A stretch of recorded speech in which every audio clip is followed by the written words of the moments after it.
ओडिशारू उज्जैन महाकालेश्वर आपण माने केमिति जिवे रहिबा खाइबा ट्राभेल रो खर्च आपण मानकु केते टंका आसीबो आमे एही वीडियो माध्यम रे जानिबा। भारत रे एमिति गोटिए मंदिर जोठारे भगवान शिवंकु प्रतिदिन भस्म रे आरती करा जाय। आज आमे आपण मानकु नै जिवु भारत रो सबुटारु पवित्र एवं शक्तिशाली ज्योतिर्लिंग मध्यरु गोटिए उज्जैन रो श्री महाकालेश्वर मंदिर।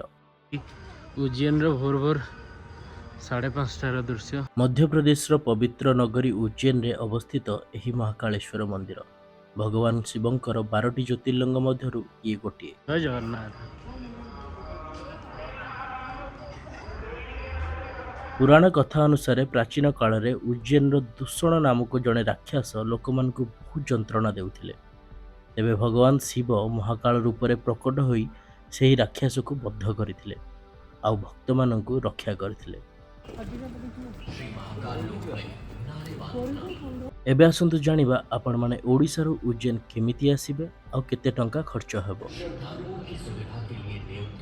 जदि आपण माने ट्रेन माध्यम रे आसीबा को चाहउछंती ताले ओडिसा रो प्रत्येक सप्ताह रे दुईटी ट्रेन उज्जैन को आसी थाए। गोटे बुधवार आ गोटे रविवार रे आसी थाए। ट्रेन रो टिकेट प्राइस 640 टंका रो आरंभ करी 3000 टंका पर्यंत पड़ी थाए।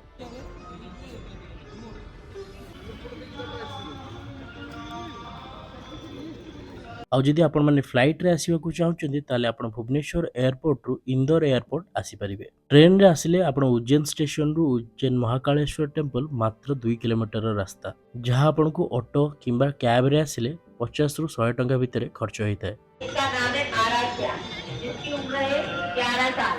आराध्या जिसकी उम्र है 11 साल।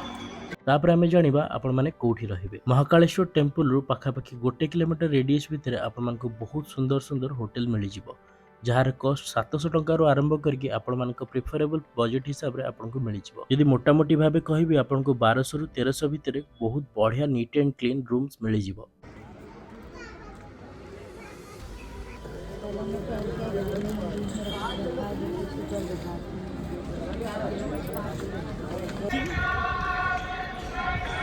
जय महाकाल। जय महाकाल। नंदा मानती हाय।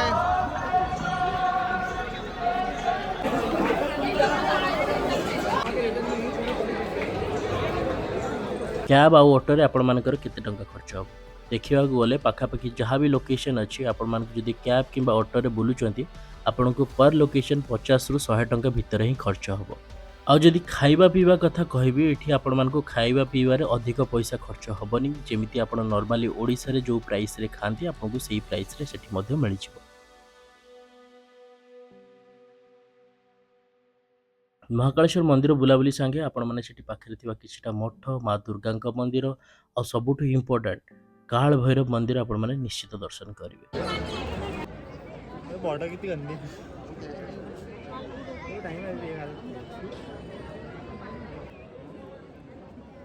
महाकालेश्वर प्रभुंकर जदि शांति रे दर्शन करिया पई चाहुचंती ताले आपण माने भोर 4टा रु लाइन रे आसी जांतु, जोटा कि आपण मानकु घंटा रु 2 घंटा भितर आपनकर प्रभुंक सहित दर्शन हेइ जिवो। नहले आपण माने संध्या रे मध्ये शांति रे दर्शन करि परिबे आ ता संगे रे आपण माने शयन आळती निश्चित देखि आसीबे।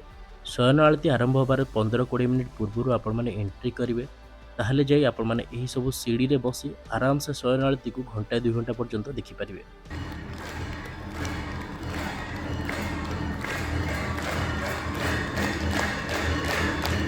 एही मंदिरर सबुठारु प्रसिद्ध पूजा होउची भस्म आरती। यह प्रतिदिन भोर समय रे हेइथाय। एही आरती देखिया पई आपण मानकु पाखापाखी गोटे मास आगरु ऑनलाइन रे बुकिंग करिया को पड़िथाय।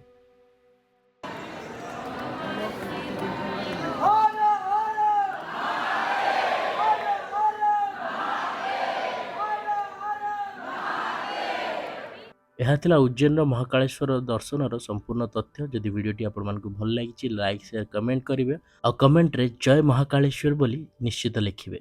रहिली हर हर महादेव।